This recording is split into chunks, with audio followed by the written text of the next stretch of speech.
Hello, my friends, and welcome back. Thank you very much for being with me again today. I hope you're familiar with the fact that some very powerful forces try to get rid of Benjamin Netanyahu from within his club. Not about the Arabs or Iran or others. No. From the club. And that is Israelis in interest from United States of America, from Israel and so on.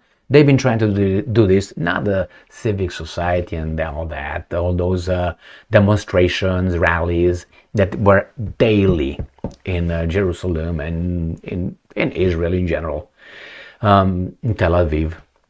So what happens now? I think now, with these two articles that I have ready for you, these guys are trying to glued together, put together, attached to one another, Putin and Netanyahu. That is, Netanyahu is Putin's lapdog. Therefore, must be bad. I don't think that's what it is whatsoever, because I think Putin knows that Netanyahu's club can cause a lot of problems. That's why he's working with white gloves and taking care of these guys. Not too much, not too little, but he's engaged. What happened? I have two articles, one from Ukrainska Pravda and the other one from Russia Today. Both of them reporting on a situation, which is Vladimir Putin, the president of the Russian Federation, called Benjamin Netanyahu the prime minister of the Jewish state of Israel. And Mr. Netanyahu, the prime minister, leaves a government meeting to answer Putin's call. So said, my boss is coming. So this is Ukrainska Pravda's, I think, how should I put it, portrayal of the situation, of the incident, of the communication between the two leaders. But they give a spin, like that's how I see it. And I will obviously share my interpretation of their garbage title, and not only. It's the title from Ukrainska Pravda, 10th of December. 2023. Israeli Prime Minister leaves government meeting to talk to Putin. Now, I take it as, you guys, my boss is coming. Now, if he was in the middle of he would have left that for Putin. That's how I take that title. And here they portray this one like they are buddies right there. I think they're buddies as far as they don't want to hurt one another and they promote their interest. That's all. When that interest just wanes away, they're not buddies anymore. Israeli Prime Minister, remember, this is Ukrainska Pravda, I have Russia, I have Sputnik next. Israeli Prime Minister Benjamin Netanyahu has left a cabinet meeting to speak with Russian President Vladimir Putin on the phone. The conversation lasted, Jesus Christ, 50 minutes. There is no information on who has initiated the conversation. The Russians have so far kept tight-lipped about the conversation. The Times of Israel reported that this conversation took place amid tensions with Russia. Between whom and whom? Tension between Israel and Russia? 2 days ago, I will tell you. On 8th of December, Russian First Deputy Permanent Representative to the United Nations, Dmitry Polyansky, called Israel's actions in Gaza Strip, and I'm quoting, crimes against humanity, end quote, during a meeting of the Security Council. He didn't call it that way, he put it in a little bit more rhetorical terms. And now let's go to the Russian title, and then we're going to discuss what happened in the past about, to be safe, 10 days. And you're going to see how busy bee Putin was. Busy bee Putin was busy bee with Iran, Saudi Arabia, UAE, and other leaders with, and if you expand it more than 10 days, he also spoke with Abbas, with the Palestinian, and this and that. He even had Hamas guys coming over there. So all that, and now he talks to, what's his name, Zelensky Stein, Netanyahu. What a coincidence. So Putin was like gathering all the information, dealt with everybody, and now spoke with this guy and said, you know what? This is what I got. This is what you have. Now, after I got all the information available, let's talk, let's see. That's how I think the conversation occurred. But let's go to the Sputnik article, and it's from today, 10th of December 2023. Sputnik. Putin reaffirms rejection, condemnation of terrorism in call with Netanyahu. Now, you see, when I say terrorism, they didn't mention any names, any countries, any defense ministers, any groups. Terrorism in general. There he is. Russian President Putin discussed the escalation of the Israeli-Palestinian conflict with Israel Prime Minister Benjamin Netanyahu during a phone call on Sunday and reaffirmed rejection and condemnation of terrorism in all forms, the Kremlin said. All forms. He didn't condemn Hamas terrorism. Maybe he did later in the article, but I just skimmed through it. I didn't see that. So what does that mean? Well, let's see. Let's find out. The Russian leader told Netanyahu that Russia was ready to provide all possible assistance to relieve civilian suffering and de-escalate the conflict, the Kremlin added. So all possible, then relieve civilian suffering and de-escalate the conflict. So vague, so general. I'm quoting, a phone call took place between Russian President Vladimir Putin and Israeli Prime Minister Benjamin Netanyahu. The escalation in the zone of the Israeli-Palestinian conflict and a catastrophic humanitarian situation in the Gaza Strip in particular topped the agenda.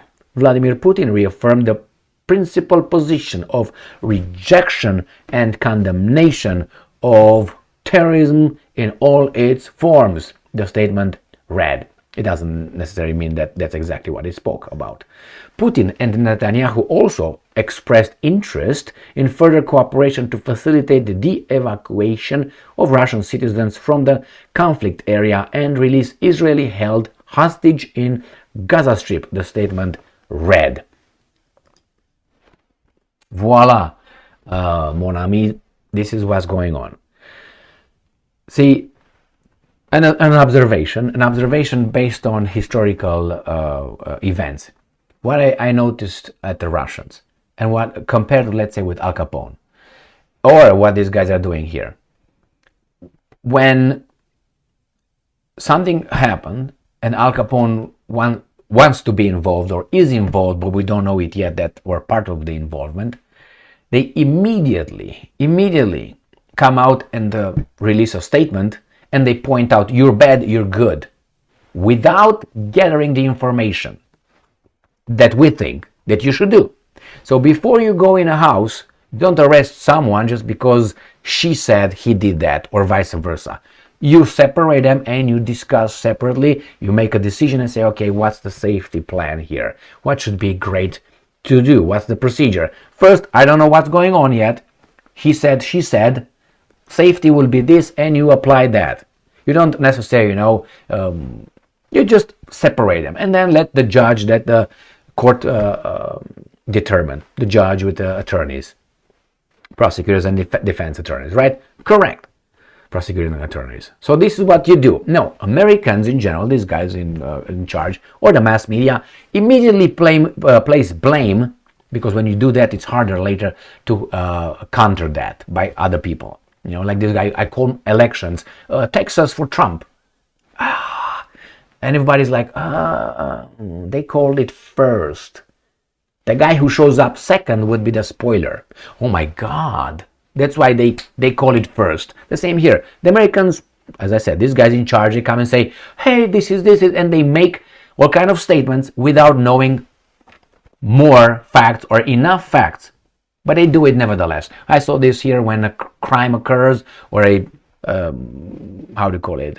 mass shooting or something. They immediately do this or do that, or someone punched someone else belonging to different groups. Again, that's bad. Remember, immediately they tell you this is what happened. It didn't happen that way. Remember what happened with that teenage boy in front of Lincoln Memorial about 5, 7, I don't even know how many, 5 years ago or something, when that elder, this drummed, approached him and other students from a school, and the kid was did not react, and the elder was in his face. Do something, do something, do something. And how was that portrayed the first day? Oh my God! The teenage taunted the elder, the Native American. It was not like that. But in today's age, we all have phones, and then little by little, in a week or two, they came out with a story, with a full story. What happened? The elder, El Dorado, approached the teenage. The teenage did not do shit. He just stayed, not do shit. And oh my God, he smirked. What the fuck? If I want to scratch my balls, I do it. If I want to poke my nose, I do it. What are you talking about? Oh, he smirked. But that was the thing that triggered everything. That's unacceptable. He sued the mofos, the teenage boy. He sued them. They come, this CBS, CNN, all this garbage. So the same here. The Americans, when it was all that about in Israel, in Gaza, what they do, in the first day they sent a quick response group.